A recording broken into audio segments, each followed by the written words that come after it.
بسم اللہ الرحمن الرحیم۔ السلام علیکم ناظرین، نوائے وقت ٹوڈے میں خوش آمدید اور صبح بخیر۔ میں ہوں احتشام الرحمن۔ پروگرام کا آغاز کریں گے کتاب ہدایت سے۔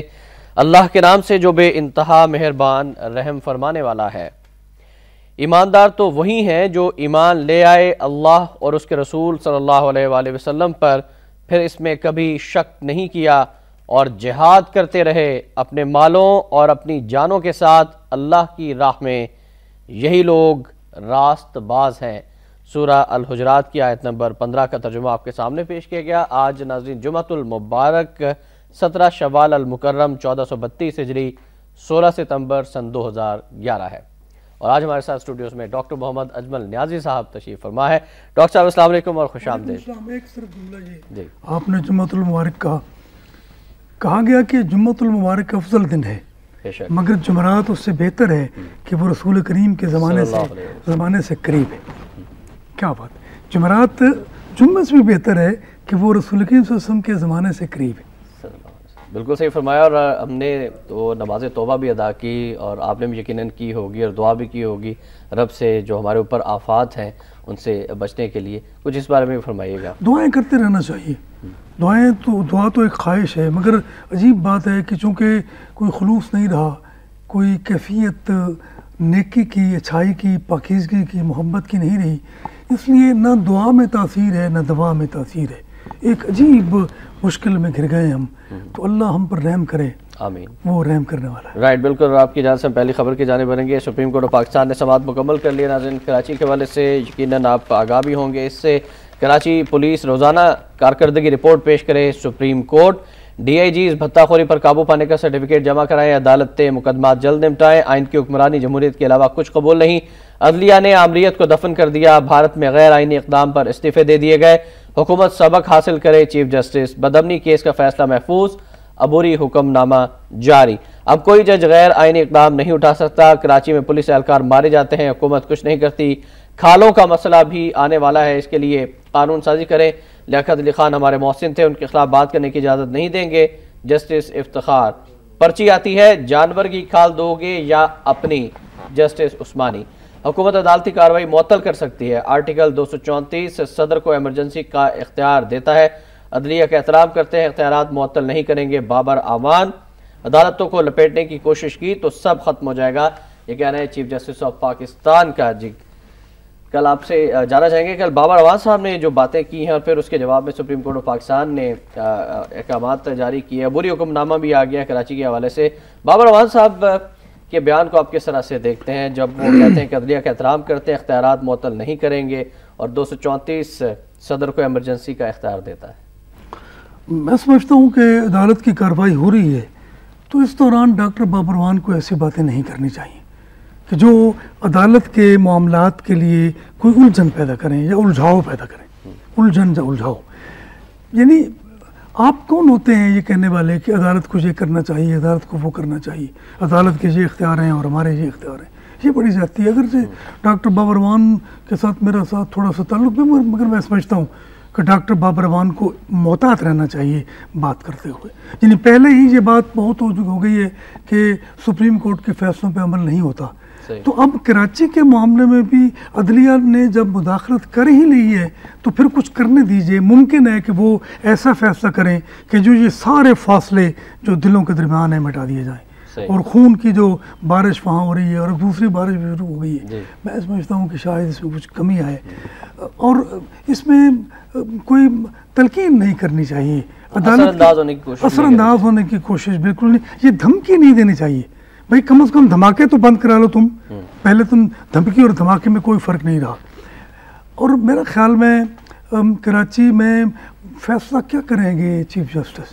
میں بڑی معذرت سے، کیا فیصلہ آ سکتا ہے؟ میں سمجھتا ہوں بڑا مشکل ہے، کس پارٹی کو وہ یعنی اس میں مجرم بنانے کی کوشش کریں گے یا فیصلہ کریں گے؟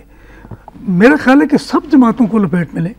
اس سے پہلے بھی انہوں نے کہا ہے کہ تینوں جماعتیں جو ہیں وہ اپنی صفوں میں جرائم پیشہ لوگوں کو پناہ نہ دیں، تو یہ فیصلہ میرا خیال ہے کوئی ایک اجتماعی قسم کا فیصلہ ہوگا، کسی ایک پارٹی کو ٹارگٹ کلنگ اور ٹارگٹ کرنے کی کوشش نہیں کی جائے گی۔ الطاف حسین بھی کہہ چکے ہیں اپنے اس پریس کانفرنس میں جو انہوں نے لندن سے براہ راست کی، 5 سے 6 گھنٹے تک پورے میڈیا پر آئے. انہوں نے کہا کہ فیصلہ آئے گا تو دیکھیں گے. انہوں نے بھی اثر انداز ہونے کی کوشش کی تھی عدلیہ پر. دیکھیں نا، بارش اور سازش جو ہے وہ چیف جسٹس کی گاڑی تک پہنچ گئی ہے. اب دیکھیں اور بھی جج صاحبان تھے، افسران بھی تھے، وکلاء بھی تھے، پولیس افسران بھی تھے، تو صرف چیف جسٹس کی گاڑی جو ہے وہ بارش میں کیوں خراب ہوئی ہے، کیوں پھنسی ہے؟ یعنی چیف جسٹس کو ایسی گاڑی دی گئی. اس سے تو مجھے یاد آیا وہ قائد اعظم کی ایمبولینس کا واقعہ. تو یہ ایک عجیب و غریب صورتحال ہے کہ یہ کیا کیا گیا. اس میں کوئی بھی واقعہ ہو سکتا تھا، افسوسناک واقعہ ہو سکتا تھا، ایسا نہیں ہونا چاہیے تھا. اور پھر کچھ لوگ کہہ رہے ہیں، جو میں یہ کہتے ہوئے ڈرتا ہوں، کہ 12 مئی کو چیف جسٹس کو کراچی میں داخل نہیں ہونے دیا گیا تھا، اور اب اگر فیصلہ کوئی ایسا ویسا آیا، اب ایسا ویسا انورٹڈ کامز میں، تو چیف جسٹس کو کراچی سے باہر نہیں جانے دیا جائے گا. ایسا ویسا ہم یہ کہہ سکتے ہیں، ڈائریکٹ ہم کھلا بات کریں گے اس میں بغیر کسی لپٹی لپیٹی کے. اگر کسی حکومتی اتحادی کے خلاف فیصلہ آ جاتا ہے تو آپ سمجھتے ہیں کہ یہ بابر اعوان صاحب نے جو کل میڈیا سے بات کی ہے، یہ اسی طرف ایک اشارہ ہے کہ عدالت کو پریشرائز کیا جائے کہ کوئی اس طرح کا فیصلہ نہ دیا جائے جس سے اس کے اتحادیوں پر ذرا سی آنچ بھی آ جائے؟ نہیں، یہ غلط ہے. اب وہ 12 مئی کا واقعہ جو ہے اس میں بھی تمام پارٹیاں جو ہیں وہ ایک دوسرے پر الزام لگاتی ہیں، اور ایم کیو ایم کا نام بھی آتا ہے. دیکھیں، میں سمجھتا ہوں کہ سب شریک ہیں، اور یہ بات بھی آپ ذہن میں رکھیں کہ یہ سب ملے ہوئے ہیں. اسمبلی کے باہر جو سینیٹر زاہد کی اور ایم این اے حیدر عباس رضوی کی ملاقات تھی، وہ سب نہیں دیکھی؟ یہاں بالکل بغل گیر ہوتے ہوئے، ہنستے ہوئے، بغل گیر ہوتے ہوئے، لگاتے ہوئے. اور 18ویں ترمیم پر اے این پی اور ایم کیو ایم اور پیپلز پارٹی اور نون لیگ سب نے دستخط نہیں کیا. امیر حیدر ہوتی کا بیان بھی آ گیا، تو اس پر بھی بہت زیادہ وہ بات ہو رہی ہے کہ دونوں جماعتیں جو ہیں وہ بغیر کسی شرائط کے دوبارہ اپنے تعلقات بہتر کرنے کی جانب ہے. اب ہم بات کرنا چاہیں گے پاکستان اور امریکی تعلقات کے، امریکہ کے تعلقات وہ بھی کشیدہ ہیں. شاہی سید کی یا امیر حیدر ہوتی کی پریس کانفرنس ہوتی ہے، جب بات ہوتی ہے، پیچھے اسفندیار ولی کی تصویر ہے. جب زرداری ہوتا ہے تو بے نظیر بھٹو کی تصویر ہوتی تھی. ادھر ایم کیو ایم میں الطاف حسین کی تصویر ہوتی ہے. نون لیگ میں نواز شریف، یعنی پارٹیوں کے نام آدمیوں کے نام پہ رکھنا جو ہے یہ کتنی بڑی زیادتی ہے. یہ نواز کی مسلم لیگ ہے اور جی پیر پگاڑا کی مسلم لیگ ہے، یہ زیادتی ہے. میں سمجھتا ہوں کہ ایک ہی تصویر ہونی چاہیے ہر آدمی کے پیچھے، اور وہ قائد اعظم کی تصویر ہے جو غیر متنازع ہے. جس طرح انڈیا میں مسٹر گاندھی کی تصویر ہوتی ہے، اگرچہ گاندھی کو قتل کر دیا تھا انہوں نے، ایک ہندو انتہا پسند نے، اس کے باوجود وہ لوگ کہتے ہیں کہ ایک ایکتا کے لیے، قومی یکجہتی کے لیے ہمیں ایک آدمی پر متفق تو ہونا ہے. یہ لوگ قائد اعظم پر متفق نہیں ہے، اپنے اپنے لیڈر بنا لیے. تو کیا پاکستان اسفندیار ولی نے بنایا تھا؟ اسفندیار ولی نہیں تو پھر بھائی باچا خان کی تصویر لگاؤ جو تمہارا اصل لیڈر ہے، خان غفار خان سرحدی گاندھی، جس نے پاکستان میں دفن ہونا بھی قبول نہیں کیا تھا. تو یہ زیادتی ہے. میں سمجھتا ہوں کہ پاکستان کو ٹکڑے ٹکڑے کرنے کی کوشش جو ہے یہ بڑی زیادتی کی بات ہے. رائٹ، انہی کوششوں میں جو ہے وہ عالمی سازش، خاص طور پر ہمارا جو دوست نما دشمن امریکہ ہے اس کی جانب سے بھی دھمکیاں دینے کا سلسلہ شروع کیا گیا ہے. ایک بار پھر کہ پاکستان ناکام ہو گیا، امریکہ حقانی نیٹ ورک کے خلاف کارروائی کرے گا، یہ کہنا ہے لیون پینیٹا کا. بیان غیر ضروری ہے، دفتر خارجہ ہماری حدود سے حملوں کا ثبوت ہے تو سامنے لائیں پاک فوج. ہم اپنی افواج پر پاکستان میں موجود طالبان کو حملوں کی اجازت نہیں دے سکتے. پاکستان سے ہونے والے حملوں کو روکنے کے لیے ہر ممکن اقدام کریں گے. یہ نہیں بتا سکتا ہمارا رد عمل کس طرح کا ہوگا. امریکی وزیر دفاع امریکہ کے مخالفانہ بیانات پر احتجاج نہیں کریں گے، مگر یہ دو طرفہ تعاون کے منافی ہے. تشدد کسی مسئلے کا حل نہیں. عالمی ادارہ صحت ڈینگی کے خاتمے میں تعاون کرے گا. ترجمان دفتر خارجہ افغانستان سے حملے ہو رہے ہیں تو انہیں روکنا ہماری ذمہ داری نہیں. ترجمان پاک فوج. اور پھر امریکی حکام کا ایک اور کارروائی کی گئی ہے، ڈرون حملہ کیا گیا. وزیرستان ڈرون حملے کے دوران القاعدہ کا آپریشنل چیف ابو الحفظ الشہری مارا گیا. امریکی حکام ابو الحفظ الشہری رواں ہفتے کے شروع میں جاں بحق ہوا. الحفظ تحریک طالبان کے ساتھ مل کر پاکستان میں کارروائیاں کرتا تھا. دہشت گردی کم ہوگی. امریکی اہلکار. اور ڈاکٹر صاحب سے ہم جانیں گے کہ جو دھمکیاں امریکہ کی جانب سے اب دی جا رہی ہیں، لیون پینیٹا نے جو کہ پہلے CIA کے چیف تھے اور اب امریکہ کے وزیر دفاع بن چکے ہیں، وہ جب سے وزیر دفاع بنے ہیں پاکستان کو دھمکیاں دینے کا سلسلہ جو ہے انہوں نے شروع کر دیا ہے. آپ کس طرح سے دیکھتے ہیں؟ دھمکی ہمیشہ کمزور کو دی جاتی ہے، دھمکی ہمیشہ بے غیرت کو دی جاتی ہے. یہ میں معافی چاہتا ہوں اس لفظ کے لیے، جو دھمکی بزدل کو دی جاتی ہے. تو یہ سوچنا چاہیے ہماری حکومتوں کو کہ وہ ان تینوں القاب میں سے کس کے لیے زیادہ مستحق ہے. صحیح. دیکھیں امریکہ بار بار کہتا ہے کہ میں افغانستان میں کامیاب نہیں ہو سکتا پاکستان کی امداد کے بغیر، تو یہ کیا تضاد ہے؟ یہ کیا، میری سمجھ میں یہ بات نہیں آتی ہے۔ پاکستان یہ کہے، ایک دفعہ اگر کہے دے، جھوٹے منہ سے کہہ دے کہ ہم امریکہ کی امداد نہیں کریں گے افغانستان میں، تو پھر ہم دیکھیں گے کہ یہ پینٹاگان کا جو سربراہ ہے یہ کیا کہتا ہے، اور یہ پینٹا جو لیون پینیٹا جو ہے یہ کیا کہتا ہے۔ یہ ساری ہماری کمزوریاں ہیں اور ہماری ناکامیاں ہیں، ہماری بزدلیاں ہیں، ہمارے حکام کی غلامیاں ہیں جس نے یہ دن۔ اچھا دیکھیں، اس خبر کے ساتھ ایک نیچے خبر لگی ہوئی ہے یہ کہ وہاں پر 9/11 کے دن پاکستان کی طرف سے اشتہار چھپائے گئے ہیں، $38,000 کا اشتہار، $38,000، اور حکومت پاکستان ذمہ داری قبول کرنے کو تیار ہے۔ یہ کیوں بھی؟ تو وہ کیا جنہوں نے اشتہار دیا یا بھوتوں نے دے دیا ہے؟ یا حسین حقانی سے کیوں نہیں پوچھتے؟ حسین حقانی کون ہے؟ اب میں حقانی، اس کا حقانیت تو نہیں، اس میں تو شیطانیت زیادہ نظر آتی ہے۔ اس طرح کے اشتہارات کی ضرورت کیوں تھی ایک ایسے وقت میں کہ جب آپ پوری دنیا سے مانگ رہے ہیں کہ ہمارے ہاں سیلاب متاثرین ہیں ان کے لیے امداد کیجیے، آپ $38,000 کا آپ ایڈ چھپوا رہے ہیں وہاں پر؟ یہ دیکھیں نا، بڑی زیادتی ہے یہ، اپنی قوم کے ساتھ ایک یعنی میں سمجھتا ہوں منافقت ہے اور ضلالت ہے، اس قوم کے ساتھ ظلم کیا جا رہا ہے، یہ بالکل نہیں ہونا چاہیے۔ اور اس میں تم دہشت گردی کے لیے امریکہ کو ضمانتیں دینے کی کوشش کرتے ہو کہ ہم نے یہ کیا تمہارے لیے، ہم نے قربانیاں دی۔ بھائی تمہاری قربانی کی قدر وہ کتنی کرتے ہیں؟ میں سمجھتا ہوں کہ ایسے شخص کے لیے یا ایسی قوم ملک کے لیے قربانی نہیں دینی چاہیے جو تمہاری قربانی قبول نہیں کرتا۔ اور 9/11 کی جتنی بھی تقریبات تھی ڈاکٹر صاحب، اس میں ہم نے دیکھا کہ چاہے امریکی صدر ہوں چاہے سابق صدر ہوں، پاکستان کی قربانیاں کسی نے ذکر تک کرنا گوارا نہیں کیا۔ اب یہ ذاتی میرے خیال میں یہ صورتحال ٹھیک نہیں ہے، اور پاکستان کے حق میں یہ کسی طور پہ نہیں ہے، اور یہ امریکہ کے حق میں بھی نہیں ہے۔ امریکہ ایک طرف تو کہتا ہے کہ پاکستان کے بغیر میں کچھ بھی نہیں ہوں، اور واقعی کچھ نہیں ہے۔ یعنی آپ دیکھیں کہ میں سمجھتا ہوں کہ افغانستان سے عزت کے ساتھ نکلنا جو ہے وہ امریکہ کے لیے ممکن ہی نہیں ہے پاکستان کی مدد کے بغیر، یہ صورتحال ہے۔ اچھا، اس کا پتہ ہے ہمارے حکام کو، ہمارے حکام جانتے ہیں کہ ہماری جغرافیائی اہمیتیں کیا ہیں، ہماری علاقائی جو اہمیت ہے وہ کیا ہے۔ اس کے باوجود یہ حالات جو ہیں میری سمجھ میں نہیں آتے۔ اچھا دیکھیں نا، آپ کے گھر میں اگر اسلحہ موجود ہو اور کوئی آپ کو دھمکی دے کہ میں آپ پر حملہ کر دوں اور آپ جواب نہ دیں، تو وہ اسلحہ کس لیے رکھا ہے؟ اسلحہ آپ نے ہانڈی پکانے کے لیے رکھا ہوا ہے، تو یہ ایٹم بم کیا ہے؟ یہ کیا کھلونا ہے؟ میرے خیال میں یہ انتہائی بزدلانہ اور غلامانہ اقدام ہے۔ دیکھیں جہاں تک دہشت گردی کی بات ہے، لوئر دیر میں کل بڑا افسوسناک واقعہ پیش آیا، اس حوالے سے خبر بھی شامل کرنا چاہوں گا کہ لوئر دیر رہنما امن لشکر کے جنازے پر خودکش حملہ، 40 افراد جاں بحق، 100 زخمی۔ تحریک طالبان نے ذمہ داری قبول کر لی، صبرباغ کے علاقے صدبر قلعے میں بمبار نے تیسری تکبیر کے وقت خود کو اڑا لیا، بھگدڑ، ہر طرف چیخ و پکار، مرنے والوں کے اعداد دور تک بکھر گئے، 60 افراد جاں بحق ہوئے، ذرائع 12 کلو گرام دھماکہ خیز مواد استعمال ہوا، کاروباری مراکز بند۔ لشکر کے رہنما بخت سلطان سابق گورنر کنڑ ملک زرین کے بھانجے تھے۔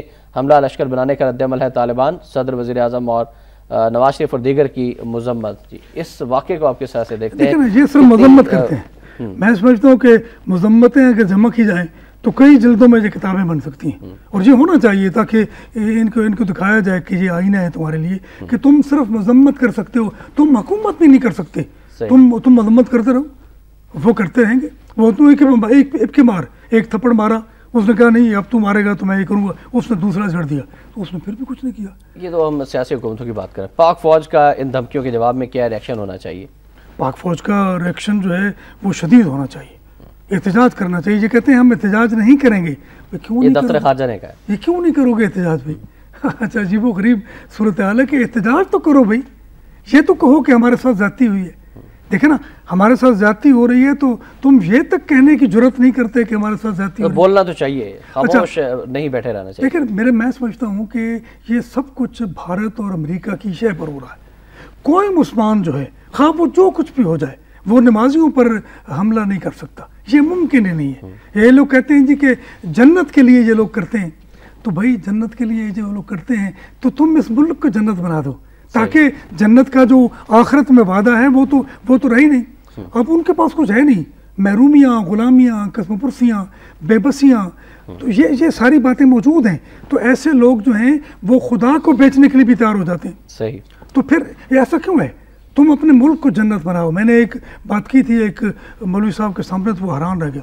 میں نے کہا حضرت رسول کریم صلی اللہ علیہ وسلم اس دنیا میں آخرت میں جنت کا وعدہ لے کر ہی نہیں آئے تھے, انہوں نے اس دنیا کو بھی جنت بنانے کی وعدہ کیا تھا اور کوشش کی تھی. تم اپنے ملک کو جنت کیوں نہیں بناتے؟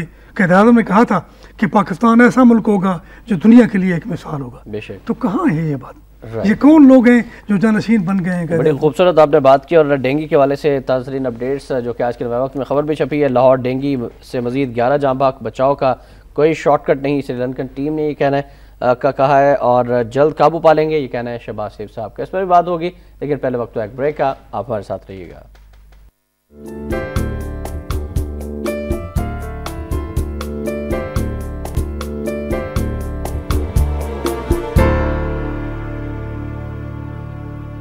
ٹوڈے میں ایک بار پھر آپ کو خوش آمدید کیا گیا. ناظرین ہمارا نمبر بھی نوٹ فرما لیجیے, نمبر ہے 0423631269. ڈینگی وائرس اور ڈینگی بخار کے بارے سے بات کرتے. لاہور میں مزید 11 افراد جاں بحق ہو گئے ہیں, 1612 نئے کیس رپورٹ ہوئے. میو اسپتال کا نائب قاصد, مغل پورے کی 16 سالہ ہنا, 2 خواتین مرنے والوں میں شامل. خیبر پی کے میں بھی 4 ہلاکتیں. پنجاب حکومت کا وفد بھارت چلا گیا. اسپرے اور پلیٹلیٹس کی حکمت عملی پر نظر ثانی کی جائے, سری لنکن ٹیم کا یہ کہنا ہے. باقی باتیں ہم ڈاکٹر صاحب سے کریں گے. جی ڈاکٹر, یہ سری لنکن ٹیم کو بلانے کا کیا فائدہ جی؟ وہ تو کہتے ہیں شارٹ کٹ ہے نہیں تو لانگ مارچ کر لیں. میرا خیال ہے کہ ڈینگی مچھر کو ختم کرنے کے لیے بھی لانگ مارچ کرنا چاہیے. تو شارٹ کٹ اگر نہیں ہے تو سری لنکن ٹیم کیا لینے کے لیے آئی ہے پاکستان میں؟ میں سمجھتا ہوں کہ پاکستان کے اندر لوگ موجود ہیں جو اس پر زیادہ بہتر رائے دے سکتے ہیں. آپ دیکھیں کہ جب سری لنکا میں ڈینگی وبا پھیلی تھی تو پاکستان سے لوگ وہاں گئے تھے. ایک ڈاکٹر افتخار وارث ہیں جو مجھے بتا رہے تھے کہ میں وہاں گورنر کا مہمان رہا تھا اور میں نے ہی ان کی ہومیوپیتھک وہ موجود ہیں, وہ ان کو کوئی نہیں پوچھتا. ہماری بیوروکریسی جو ہے یہ کسی آدمی کو گھاس ڈالنے کے لیے تیار نہیں ہے, خود ان کو کچھ آتا جاتا نہیں ہے. کوئی بھی آدمی کوئی ایجاد یا کوئی سائنسی فارمولا یا کوئی چیز لے کے جاتا ہے, اس کی نہ قدر کرتے ہیں, نہ عزت افزائی کرتے ہیں, نہ فنانس کرتے ہیں, اس کو فنڈز ان کی اپنے عیاشی پر خرچ ہوتے ہیں. بیوروکریسی, یہ بیوروکریسی نہیں ہے, بیوروکریسی ہے, میں نے کہا تھا یہ چنگا نکریسی. اب بتائیں کہ بیوروکریسی نے کیا کیا ہے. مطلب کل شہباز شریف جو تھا صبح میو اسپتال میں پہنچا ہوا تھا, وہ ایک شخص ہر طرف بھاگا پھرتا ہے. مگر میری گزارش شہباز شریف سے ہے کہ ڈینگی مچھر سے پہلے اپنے افسروں کو سنبھالیں. آپ پہلے اپنے افسروں پر قابو پائیں, ان کو قابو میں رکھیں, تو پھر یہ ہوگا. کہاں سپرے ہوا ہے اور یہ دوائیاں کہاں گئی ہیں؟ میرا خیال میں ایک بات یہ ہے کہ بھارت چلا گیا, سپرے بھی بے اثر ہو گیا. بھارت کیا لینے گیا ہے؟ یعنی بھارت, آپ اندازہ کریں کہ بھارت کے لوگ جو تھے وہ ڈینگی مچھر سے, ڈینگی بخار سے بچاؤ کے لیے پاکستان کے لوگوں کو کنسلٹ کرتے رہے اور پاکستان کے لوگوں سے بات کرتے رہے. آپ نے ڈاکٹر صاحب کا ذکر بھی کیا تھا, انہوں نے کوئی میڈیسن بھی بتائی, وہ بھی آپ شیئر کیجئے. شیلڈ پلس, انہوں نے شیلڈ پلس ایک دوا کہی ہے اور میرے خیال میں اس کو آزمانے میں کوئی حرج نہیں ہے. یہ بچاؤ کے لیے بھی ہے اور کیور کے لیے, بچاؤ کے لیے ہفتے میں 10 قطرے اور پھر اس میں. لیکن میرا خیال یہ ہے کہ بیوروکریسی کو یہ کرنا چاہیے کہ وہ اپنے وسائل پر انحصار کرے, اپنے لوگوں پہ اعتبار کرے, اپنے لوگوں سے پیار کرے, تو پھر میرا خیال ہے کہ کوئی بات نکلے گی. رائٹ, آپ نے لوگوں کی بات کی تو ہمارے ساتھ کچھ کالرز بھی ہیں اور آپ کی اجازت ہم پہلے کالر کی جانب جانا چاہیں گے. راولپنڈی سے ہمارے ساتھ. السلام علیکم جی. السلام علیکم. میرے خیال میں کال ڈراپ ہوئی ہے. ایک اور کالر ہیں, ان کو بھی دیکھ لیتے ہیں. السلام علیکم. السلام علیکم جی. عبدالرشید غوری صاحب فرمائیے گا, کیا کہنا چاہیں گے؟ میں عبدالرشید غوری کراچی سے بول رہا ہوں. جی فرمائیے. اور آپ کو اور اپنے اجمل صاحب کو, نیازی صاحب کو بہت بہت میرا سلام ہوں. وعلیکم السلام جی. جناب کے یہ کراچی کے اندر اب جو کچھ بھی ہوا, رینجز فل پاور طریقے سے گھروں کی تلاشی لے رہی, جہاں چھاپے مارے جا رہے, اسلحہ نکالا جا رہا, اور آپ نے دیکھا کہ ابھی جو فیصلہ محفوظ کیا عدالت نے, اسی روز قوم پرست بشیر قریشی صاحب گاڑی کے اندر اس طرح سے اسلحہ لے کر آئے, اور رینجرز نے جب ان کو روک کر تلاشی لے کے گرفتار کیا تو قوم پرستی کی آڑ میں کیا کچھ ہوا, وہ اسلحہ کہاں سے آیا, کس طرح سے سفورہ گوٹ, جمعہ گوٹ, ملیر, ڈانڈی کی طرف جو ہے ان لوگوں نے آ کے کس طرح سے دکانوں پر حملے کیے, کس طرح سے دکانیں بند کروائی. تو اگر کراچی والوں سے اسلحہ لے کے رکھ لیا جاتا اور ان کو چھوٹ دی جاتی تو کہیں یہ تو نہیں ہے کہ